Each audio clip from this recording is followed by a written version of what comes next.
The meeting today. This is my pleasure to introduce today's distinguished speaker, Dr. Vijay Singh. He has many achievements, and I cannot list all of them. He is currently a Regent Professor as well as inaugural chair in water engineering at Texas A&M University. He's a member of National Academy of Engineering, and he has published. I was reading his bio, and he has published 1,630 refereed journal articles. So that gives you breadth as well as depth of his knowledge base. So with that, I think this community very well know Dr. Singh's work. So I'll let Dr. Singh to take the stage, and he's going to Let talk about me, hydrologic modeling theory and practice. Thank you. okay, thanks, Sanjeev. Okay, okay.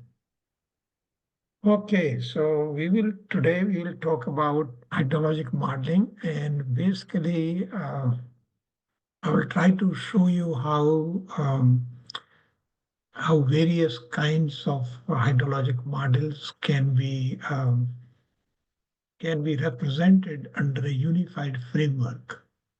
And so, but before we do that, it will be interesting to take a look at the historical perspective. And before that, let's take a look at the hydrology itself. So it is always a good idea to go back to the basics.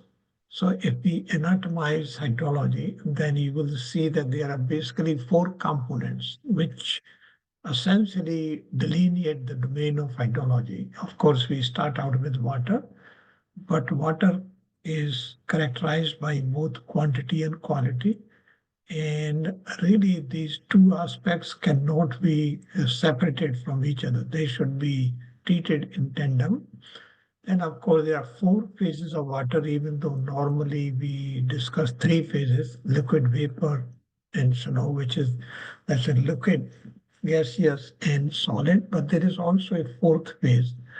And then the third component is where water occurs. So basically it occurs only in three domains, either over the land surface or below the land surface in unsaturated zone or in the saturated zone. And there are three domains within which this occurrence takes place. In other words, it occurs either in a space or time and the frequency. But also the occurrence takes place at different scales, ranging from micro to meso to macro to mega. And essentially, there are only four processes through which water occurs: the occurrence, distribution, movement, and the storage. And this, so let me, I think, take this thing. Okay. So essentially, okay. So there are really the hydrologic processes essentially can be classified into two, the storage processes and flow processes. The storage occurs essentially either over the ground or below the ground, but it occurs in the atmosphere, and that occurs as interception storage, depression, detention storage, channel storage, storage in lagoons, lakes, reservoirs, wetlands. It also, water is also stored as snow, ice, and glaciers. And then the flow processes essentially take place either on the ground or below the ground. So on the ground, essentially, then water moves either vertically downward or, for example, water moves vertically downward as precipitation, upward as evaporation and transpiration, and then, of course, downward as through flow. And water also moves horizontally as overland flow, channel flow, and glacial and snowmelt. And in unsaturated zone, it particularly, actually, predominantly, it occurs vertically downward as infiltration and percolation, but also it can occur horizontally as interflow. And of course, in saturated zone, the dominant component is groundwater, which occurs horizontally, and the same thing occurs as base flow. But in saturated zone, water also occurs vertically downward, if particularly in the case of leaky confined aquifers. So with that, we take a quick look at the historical developments that have occurred. If you go back in history, then one can easily trace the beginning of mathematical modeling of hydrology to the year 1850. So in the case of surface runoff modeling, the first mathematical framework was developed in the form of rational method by Mulvaney in Ireland in 1850. And then, of course, the peak discharge, where essentially the main hypothesis of the rational method is the peak discharge is a function of rainfall intensity. And the same thing was pretty much done in France in 1892. Then, of course, almost 80 years later, the unit hydrograph method was developed by Leroy Sherman in Chicago. And this method is essentially based on two principles, principle of proportionality and principle of superposition. And this unit hydrograph method essentially can be, without exaggeration, be characterized as the origin of hydrological systems. Then in 1944, Quilligan developed the overland flow analysis using hydraulic principles. And Wizard, who was a road engineer or highway engineer, did some experiments on road pavements in 1944 that essentially developed the empirical analysis of overland flow, because he did experiments on pavements, and through which he derived an empirical flux concentration relation. In 10 years later, Eamon Nash and Jim Deuce developed the unit hydrograph theory, which was essentially the extension of the unit hydrograph method developed by Sherman, but they provided the mathematical framework and also provided a lot of physical insights into the theory. And that is essentially, that was based on the concept of instantaneous unit hydrograph, considering the cascade of linear reservoirs, time area method, and network of linear channels and reservoirs. Then we go back to, again, so that was essentially, those methods were describing the time history of discharge, particularly surface runoff. But surface runoff, in the area of surface runoff, also in 1935, Horton actually developed the flow depth relation using his experiment that he conducted in 1935. And then, of course, Iwagaki in 1955 developed diffusion wave theory for essentially for flow routing in channel. In 1955, or the same year, two mathematicians, Mike Lytle and Garvis Witham from the University of Manchester, developed the kinematic wave theory, which essentially is based on, besides the continuity equation, two principles, flux concentration relation and shock formation. And then in 1979, Ignacio Rodriguez and his associate Valdez developed the unit hydrograph theory, the geomorphologic unit hydrograph theory. Basically, the geomorphologic unit hydrograph theory essentially uses the essentially using the same unit hydrograph theory, except that it couples with a simple framework of representing a watershed through a network of linear channels and oval flow plains based on essentially the geomorphologic principle. This is an experimental facility that Horton developed in 1935. Horton has his own laboratory where he did all kinds of experiments.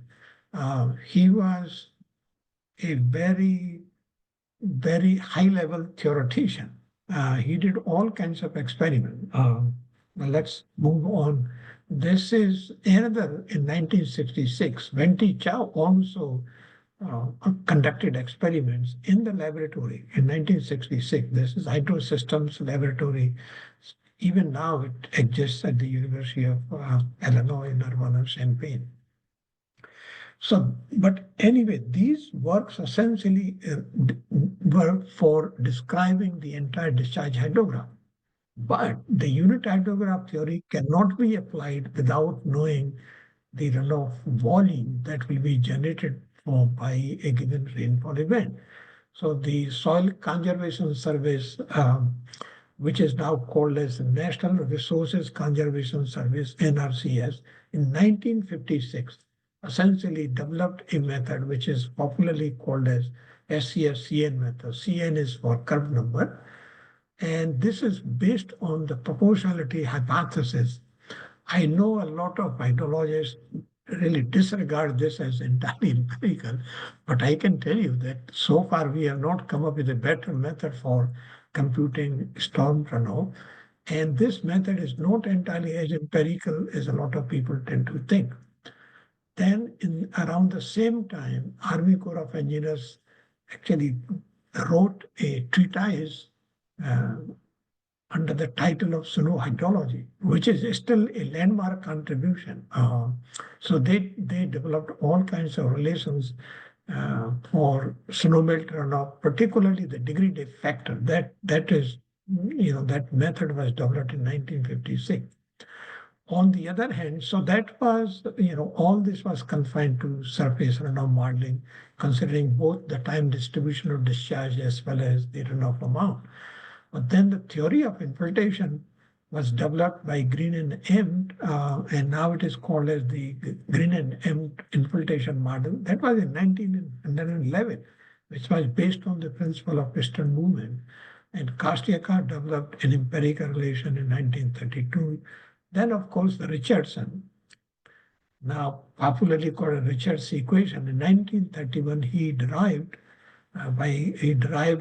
a diffusion equation for describing the movement of soil moisture in unsaturated zone, which essentially is based on the coupling of Darcy-Buckingham law and the continuity equation. But in 1933, Horton also derived an infiltration equation, which is popularly called as the Horton equation. On the other hand, the theory of evaporation, Horton also derived an evaporation equation, which is based on physical principles in 1917. Unfortunately, a vast majority of people are not even familiar with Horton evaporation equation. And then, of course, in the energy method for computing evaporation from water bodies or saturated medium was developed by Richardson in 1931, Cummings in 1935. And then, of course, Penman. Penman was a physicist. He combined the energy method with mass transfer method. And that's why it is called as the combination method, which is essentially a combination of these two principles. And this is, the Horton's infiltration experiment that he did.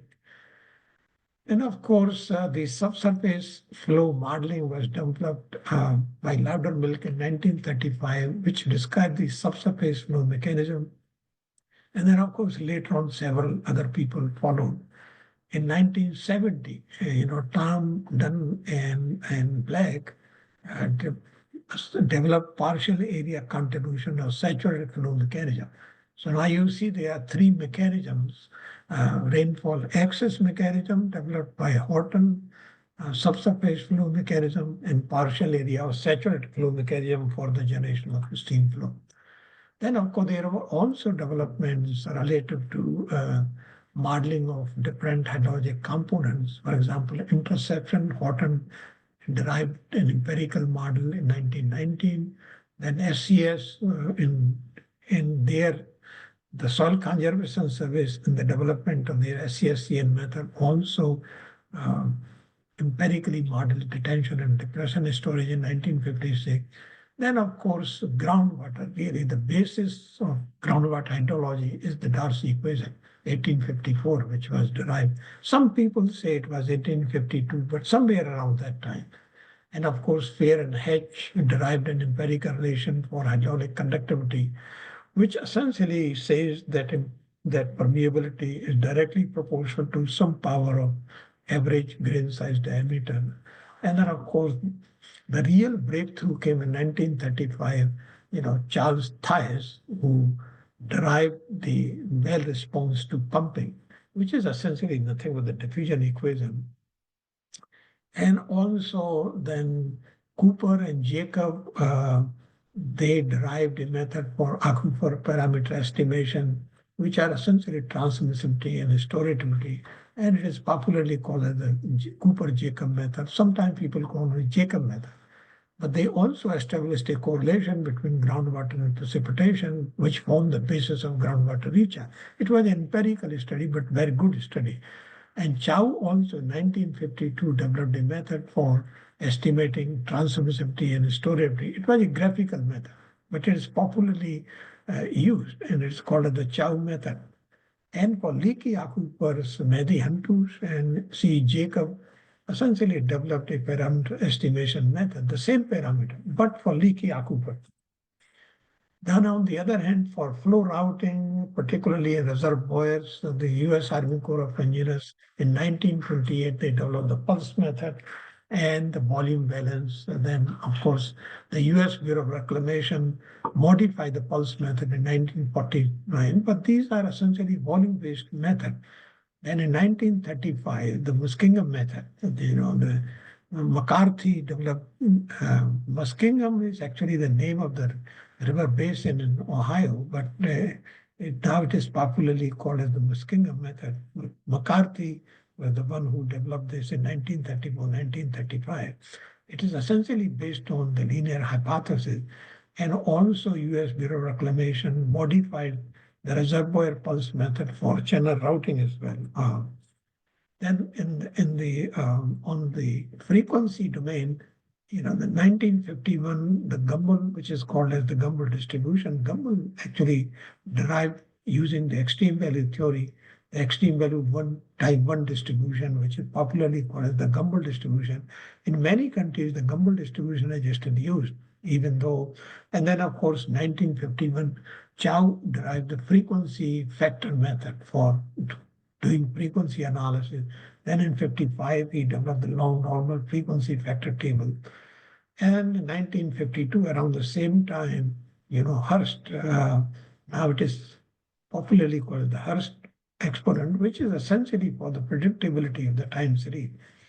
So really, what really I'm saying is, if you notice that there are certain periods during which a lot of developments occur, particularly, say, for example, around, in the first part of the 50s, or around the 30s, or right in the beginning. And in between, there were very few developments that occurred. Now, coming from India, I might argue that I think this has something to do with star configuration. Of course, that's a matter of debate anyway. So where do we use all this? Actually, there are two types of hydrologic applications that one can categorize. First, the design problem. Design means we size the system.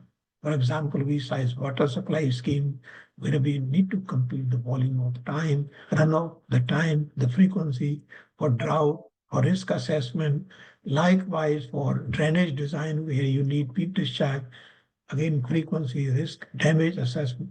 Spillway and dam design, likewise, design of soil conservation structure, highway pavements, culverts, bridges, rehabilitation of aging dam. In all of these, either we need the volume, but mostly peak discharge, frequency, risk, and even losses. But there is another category where also hydrology comes into play very prominently, which are essentially non-design problems, like pollution abatement, where we need space-time distribution of pollutants movement or risk, or ecological sustainability for watershed models we use for flooding, drought, watershed management, restoration, climate change impacts, for example, we need erosion control measures, we need sedimental soil conservation measures, erosion, sediment. Here you are not necessarily constructing any hydraulic works, but you still need hydraulic. Likewise, there is a very large range of problems. We will not worry about all this. So, having said this, now I will show you that essentially there are three principal theories which I believe that we use in hydrology. And under using these basic three theories, a lot of these models that I've just briefly touched upon can be brought together under one umbrella. So there are three basic theories, either system theory, wave theory, or entropy theory. Now, the system theory essentially is based on two fundamental principles, especially lumped form of continuity equation, linear or nonlinear flux concentration relation. And wave theory is based on essentially three principles: distributed continuity equation, nonlinear flux concentration relation, and the law of shock formation. And then, of course, the entropy theory is based on four essentially principles. First, we have to define entropy, and the reason we put entropy definition as a first component is because entropy is defined in different ways, and there are many definitions of entropy. We'll not go over, we'll use only one definition. The second one is the principle of maximum entropy, third one is principle of minimum gross entropy, and the fourth component of entropy theory is theorem of concentration. And I'll show you that many of these models that we have briefly discussed can be derived using some of these theories. So let's take the system theory. So the system theory, as I said, it is based on the spatially lumped continuity equation. So if you consider a reach or in a particular segment of a water set, then you can derive here the flux is psi and phi is flux and psi is concentration. So you can actually, this is the spatially lumped form of continuity equation where x2 is the output, x actually the location at which output is occurring in the form of concentration. And of course, this is the x1 corresponds to the either the upstream area, that is the downstream area. So that, for example, take the case of unit hydrogram. In the unit hydrogram, a linear reservoir is described by storage as a direct function of discharge, where the proportionality is represented by K, which is really nothing but the lag time or the average residence time. Linear channel where the storage essentially is constant. In other words, there is no change in the storage, which means whatever you put in, the same thing comes out at a later time. If you consider the Muskingum method, which is again is a linear law, except it says the storage is a linear weighted function of inflow and outflow. So the weight is measured by this parameter x, which is nothing but which is between 0 and 1 theoretically, but practically it is between 0 and 0.5. Now, let's take the case of infiltration. And I purposely want to show it because this is more complicated. So the spatially lumped form of continuity equation, as I showed you, and then you can define a nonlinear algebraic flux law. So here the flux is the infiltration rate and concentration is the cumulative infiltration. So if you take an Fs here is the steady state, S0 is the proportionality constant, and S naught is nothing but the maximum soil moisture retention capacity, which is equal to porosity minus plant roots, earthworms, and so on. So you can see Ft minus F is directly proportional to S0 minus Ft raised to the power n over Ft. Now you can see this has a physical meaning because you are saying that the infiltration rate is directly proportional to whatever space is available. If there is more space available, you will have higher infiltration, and inversely proportional to what has already taken place before. So, it is actually identical to the way people eat or your appetite. And now, so if you couple this with the continuity equation, then you can see if n is equal to 1, m is equal to 1, leads to the Kashikov equation. If n is equal to 1, m is equal to 0, it leads to the Horton equation. If n is equal to 0, m is equal to 1, fs is equal to 0, it leads to Green-Empty equation. Likewise, if m is equal to 0, f is equal to 0, it leads to Overton equation. And of course, if m is equal to 0, it leads to the generalized Holton equation. There are other infiltration equations with a little bit of algebraic manipulation. You can also derive Hughes-Monk equation, Philip two-term equation. So almost all equations, actually most equations can be derived using the same principle. Likewise, if you extend this to nonlinear reservoir, then of course you can get nonlinear Muskingum method. Now, of course, if you can also express the rating curve in the same way or the sediment delivery in the same way, you can describe internal erosion in the same, exactly the same. So what is different? What is different from one component to the other? It's only flux conservation. The continuity equation is not changing. Now, the second one is, again, the second aspect of system theory, the proportionality theory. Proportionality theory, as I said, which was the basis of the CSCN method. So what does the proportionality theory says here? I think this is a point worth understanding. What this says is, if you take the design variable, in this case is Q. Now, note here, Q is not discharge. Here the Q is the amount of direct runoff or surface runoff, which will be generated by a precipitation event. So the design variable divided by the maximum value that the design variable can take, which is precipitation minus whatever the abstraction is. So if the soil is completely saturated and there is no infiltration, obviously the maximum value of Q will be nothing but P minus IA, where IA is nothing but abstraction. So this proportionality hypothesis says the ratio of the design variable to the maximum value equals the ratio of the control variable divided by the maximum value of the control value. So here the primary control variable in the case of surface runoff is actually infiltration during a precipitation event, because the evaporation is almost negligible.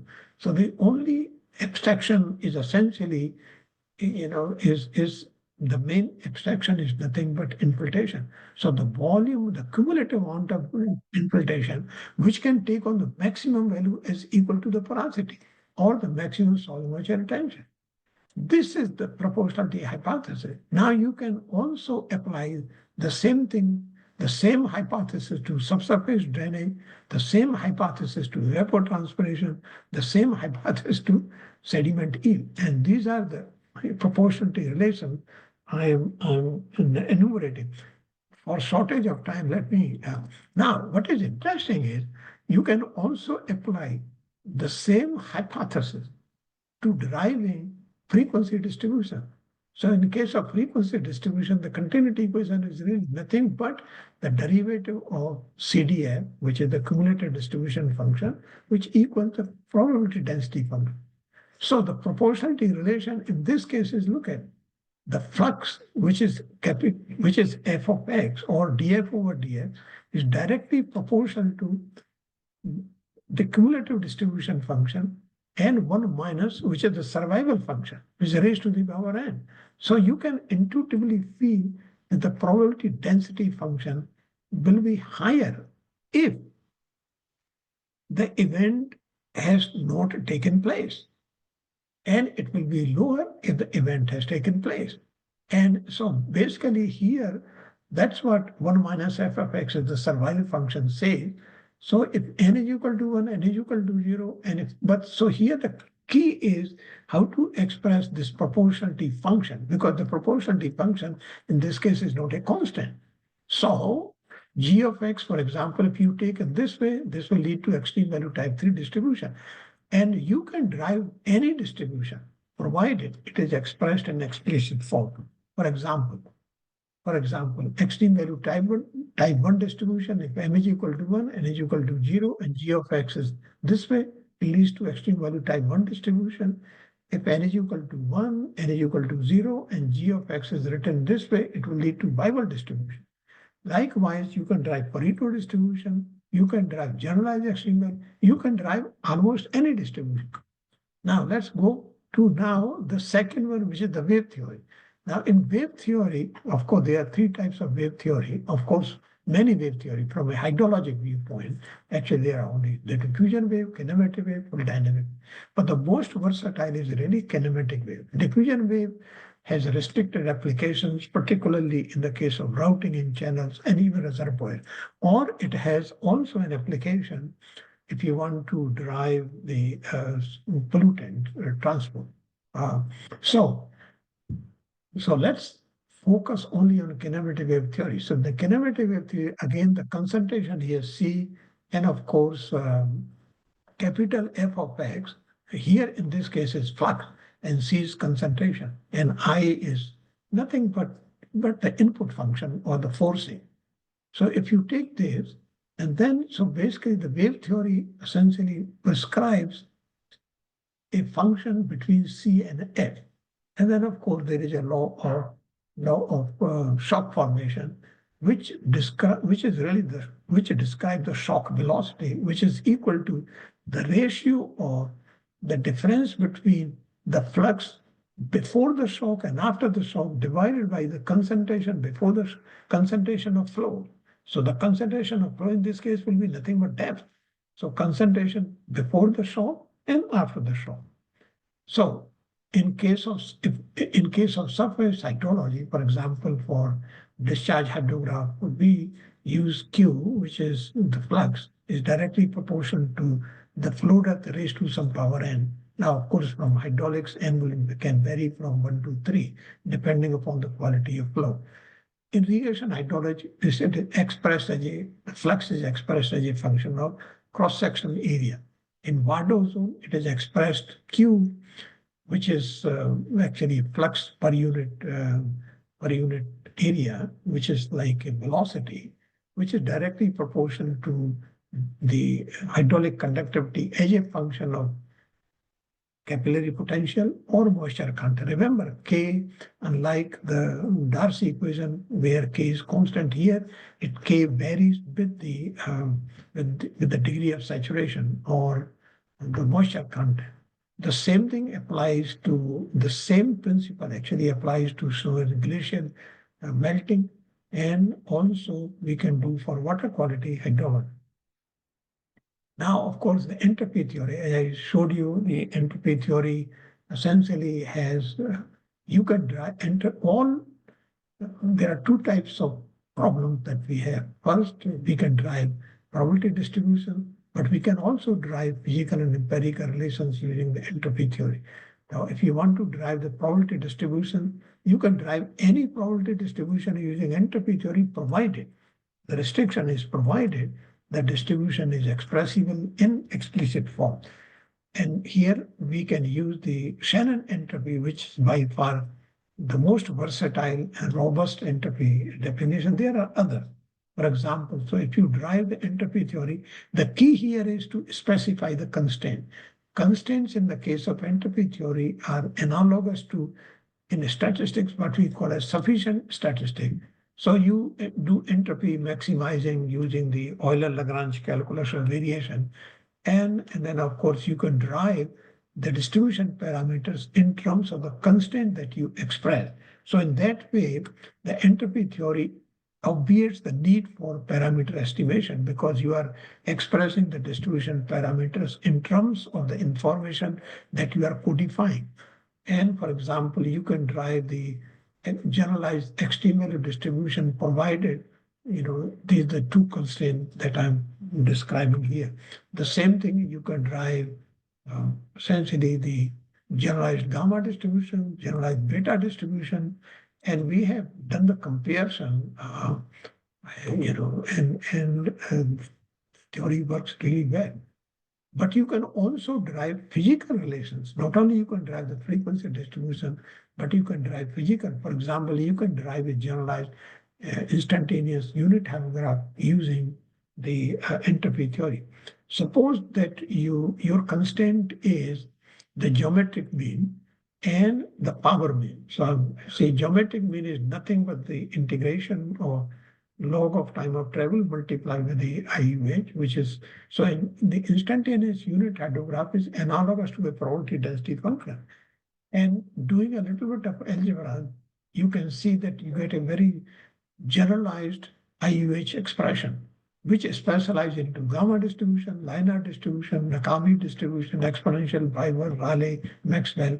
The gamma distribution is frequently called as the Nash model. So you can do that, and without doing any fitting, this is just an illustration. Okay, but if you want to drive the physical relation, then I think we need to specify a fundamental. We have to specify a relation between flux and concentration. Only then we can move from probability domain to the real domain. And so these are the flux constant relations which I have used, which are quite generalized. Now, for example, you want to drive the SCSCN method using the entropy method. So SCSCN method, as I said, the volume balance and the proportionality hypothesis. You do a little bit of algebra and you find actually in a few steps exactly the same SCS method. So the question one might ask is, so what? The advantage of so doing is that the entropy theory allows you to specify the distribution, the probability distribution of the discharge or the amount of discharge that you get from the SCSCN method, which means you can also specify the uncertainty bounds, you can specify the rates, and so on. So you get a lot more than simply driving the method or the relation which the SCSCN method already does. That is the advantage. Now, of course, you can, I have derived all kinds of implementation equations, Horton, Kashikar, generalized, Smith-Parlan, Philip-Tudor, using the entropy theory, almost all these popular. And this is an example of Horton method. And so I will not go over because I'm running out of time. So the same thing, actually, you can also apply the entropy method to drive the soil moisture as a function of depth, because the soil moisture in the horizon, and then you can also express the time history of soil moisture. Now, in case of soil moisture, remember, there are three phases: the wetting phase, the drying phase, and the mixed phase. So for the wetting phase means here the saturation front is moving from the land surface down below. In the drying phase, it is the other way around.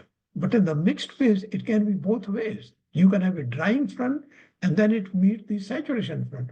Or you have a saturation front and then it meets the drying front. And you can drive actually using the entropy theory, which is what I've done here. And what is interesting is that without doing any fitting whatsoever, we took the data and you see it seems to work quite well. And then, of course, if you couple this derivation with the volume balance, then you can drive the soil moisture time history, which is what I've done over here. So there are, you can also drive the sediment yield, for example, the sediment yield as well as the sediment discharge. So sediment discharge, first the sediment yield.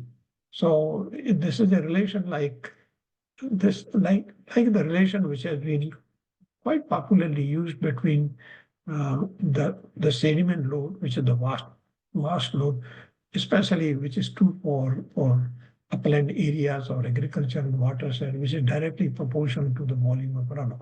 You can drive this empirical relation, or you can drive exactly the sediment discharge hydrogram, which can be derived in two ways. Okay, so let me not go over. It can be derived in two ways. First, you can drive the discharge hydrogram like using unit hydrograph theory, and then you drive the concentration relation, multiply the two, you will get the sediment discharge hydrogram. Or you can also apply the same principle which has been applied to drive the unit hydrogram in the case of sediment discharge hydrogram. So what is the principle? There the principle is, remember, here the forcing is the erosion as a function of time. And the instantaneous unit sediment graph, which is analogous to instantaneous discharge hydrogram. Then if you do the integration, using the Green's function, then of course it becomes a discharge hydrogen.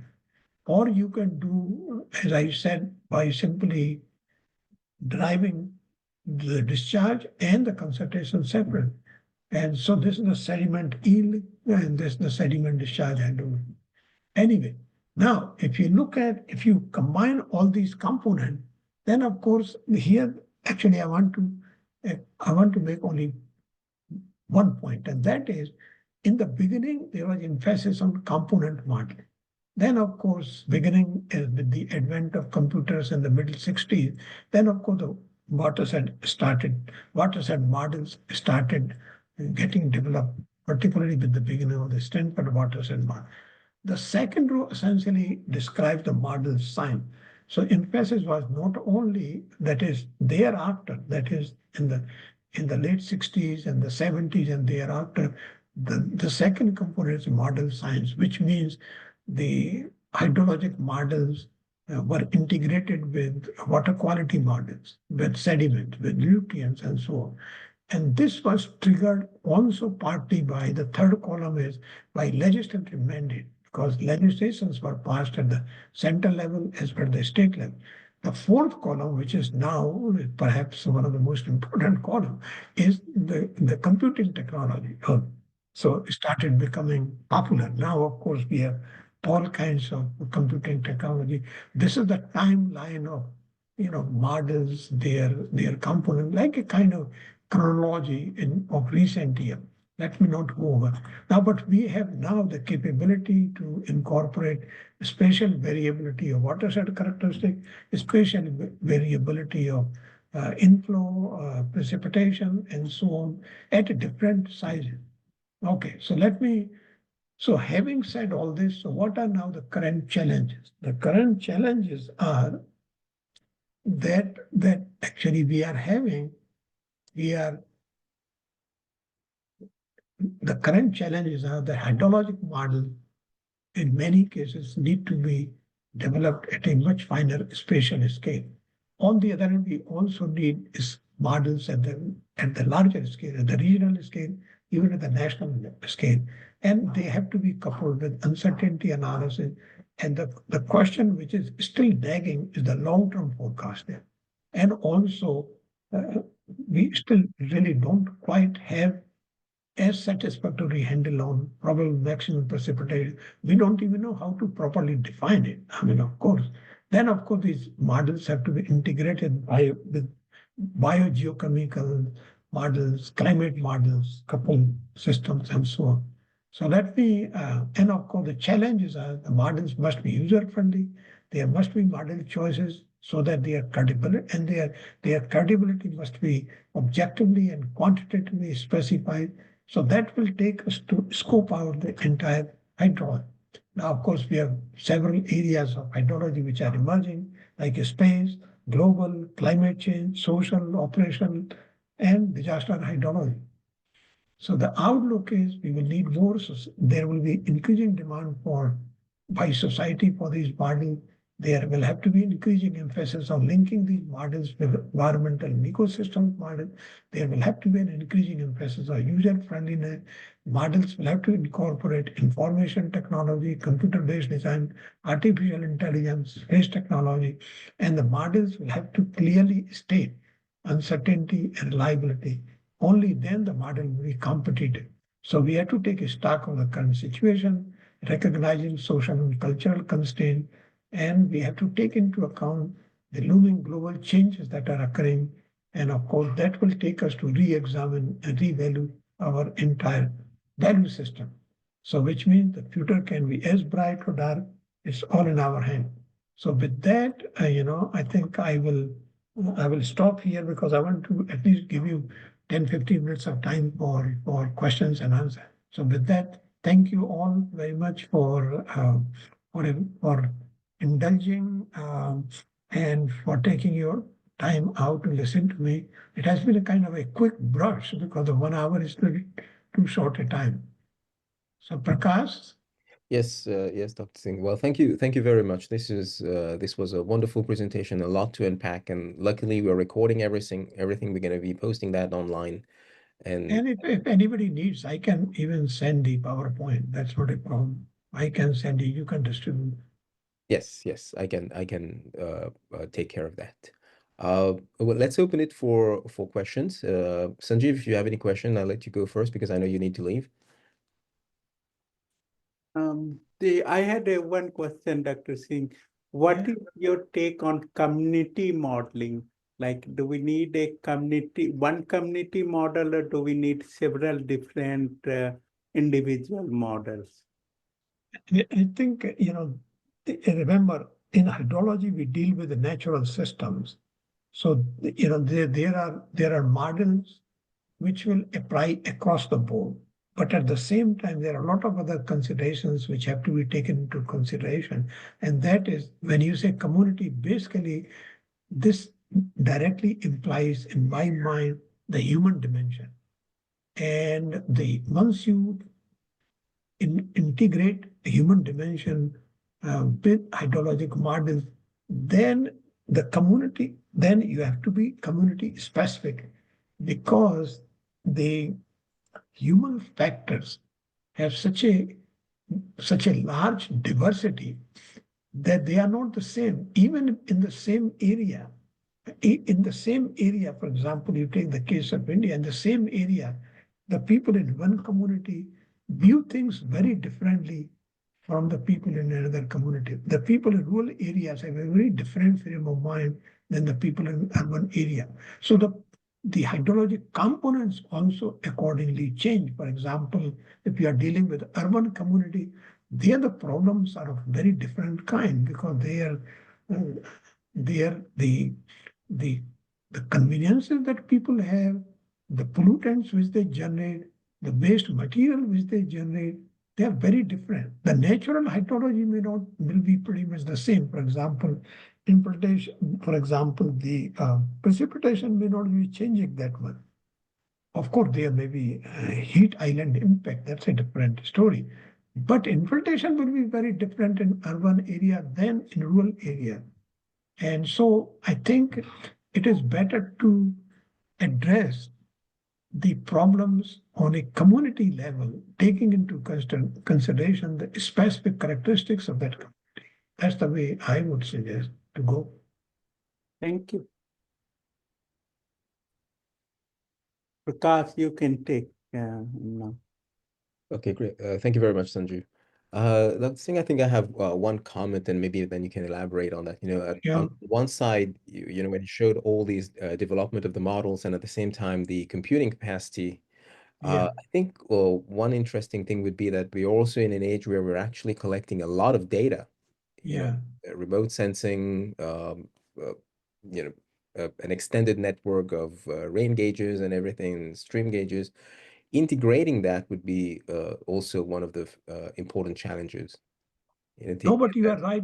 I had a slide on that, and in the computing technology, actually, we didn't have time to discuss in detail, but besides, computing technology is also driving not only the collection or acquisition of vast amounts of data, but also computing technology is responsible for development of database management.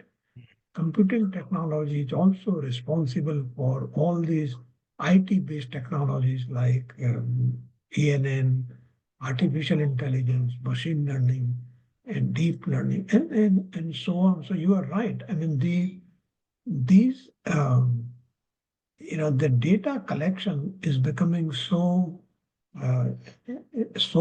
extensive, and at the same time is so important that fortunately a lot of hydrologic models are now taking advantage of this extensive data collection, particularly when we talk of quantifying the impact of climate change.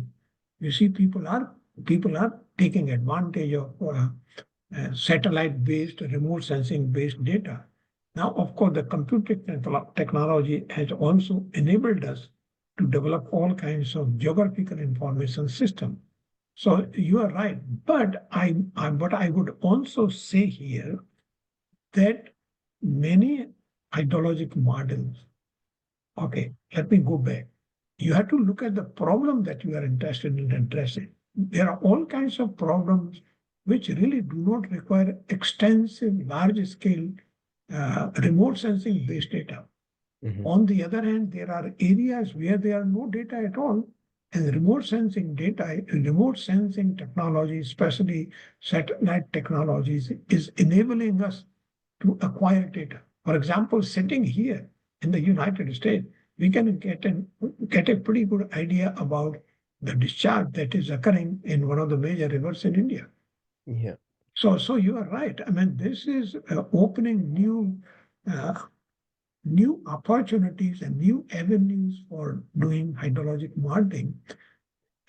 But again, as I said, there are areas where you just have to look at the problem. So the question is, so let me give you my take is, let the question decide what we need and what we do not need. And it is a question that will tell us what data we need and what we do not need and what kind of model we need, that sort of thing. Yes. I see a number of comments that people really, those who attended your presentation really appreciate the fact that you went through a review of the history of hydrology. As you know, I always love that part. So let me open the floor and see if there is anybody who's attending, if they have any question, and give them an opportunity to ask those questions. Or if you want, you can just type it, and I will read them for everyone. I think if you go to the chat, yeah, I see people are saying that it's I mean that it's okay. great, they enjoyed it.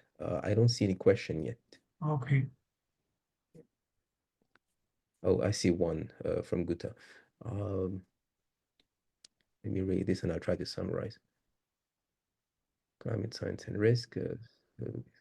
So there's a question, you know, that goes about all the different theories and models that you've talked about, and the question is, how do you envision these core theories adapting to addressing emerging challenges such as extreme events or data uncertainty in a way that balances physical understanding and the growing influence of data-driven techniques? Well, you know, that's a very broad question. These theories, for example, you take the entropy theory. Now, entropy theory essentially does primarily two things, or there are three types of problems in hydrology that entropy theory can tackle. First, either the first type of problems is where only the definition of entropy is applied. For example, you want to design networks, groundwater networks, surface water networks, rainfall networks, water quality, it doesn't matter. You can apply, and it has a very practical application. You can apply it on a very large scale. For the entire country, for that matter, you can actually, you can not only you can evaluate the existing network, but you can also design. The second type of problems where actually you, in the same vein, you can derive the frequency distribution. So the frequency distributions, for example, you can derive the frequency probability distributions of extremes, extreme drought, extreme floods, extreme erosion, extreme pollution. It doesn't matter what that extreme is, or extreme precipitation, or extreme glacial movement. So, then of course the theory allows you to not only derive the distribution, but also it allows you to say a lot more than that, because once you have the distribution, then you can quantify the uncertainty, you can construct confidence bounds, and then you actually, that can be immediately integrated with decision support systems or decision making. So likewise, you can also derive physical relations, which I showed. Physical relations means not 10 relations at one time, but one relation at a time. And the theory allows you not only to physically derive the relations, which means you can physically interpret the parameters that will be imbued in those relations. And also it will allow you to quantify the uncertainty associated with that particular relation. So there are all kinds of things actually one can do. I think the nice thing about understanding the physics and at the same time mathematics is that it allows you to satisfy your physical curiosity. For example, I showed you the infiltration. Let's say take the case of Horton equation. Now, Horton equation actually, as you know, has like infiltration is really nothing but the saturation infiltration plus some constant, and the difference between initial infiltration minus the saturation, that is steady infiltration multiplied with the exponential of minus parameter k multiplied by t, the time, because you are computing infiltration as it goes. But there is a parameter k here. Now, what we normally do is we essentially compute the parameter k simply by fitting. But the infiltration theory is telling you that k here is really nothing but the average travel time, which is analogous to the lag time in case of surface runoff or the residence time in case of flow routing. So it allows you to physically interpret and then be better able to estimate the parameter k, because now it tells you that this is the amount of time that water will take to travel from the land surface to the base of that soil column. Now, which is what essentially you need for irrigation scheduling. If you know how irrigation scheduling is done, it is done whenever in the root zone, that is from the surface to the depth of the root zone, when the soil moisture becomes almost 50%, then you do the irrigation. And then you irrigate so that the moisture becomes almost around 80%. You don't necessarily do it, when it is oversaturated, you don't do that.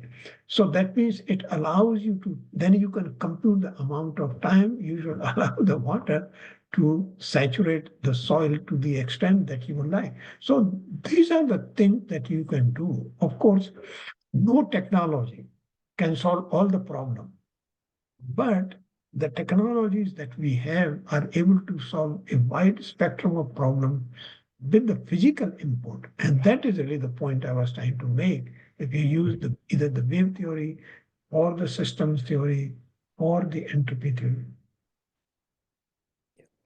Well, thank you very much, Dr. Singh. It's 3 o'clock here. We've reached the end of our time. I'd like to thank everyone who attended the presentation. Please note that this presentation is recorded and will be posted on the YouTube page. If you have any question, you can always email me, and when I get the slides from Dr. Singh, I know some of you have asked if they can get the slides. I will share them with you. Again, thank you very much, and looking forward to listening to you again. Bye-bye. I'll pause this recording.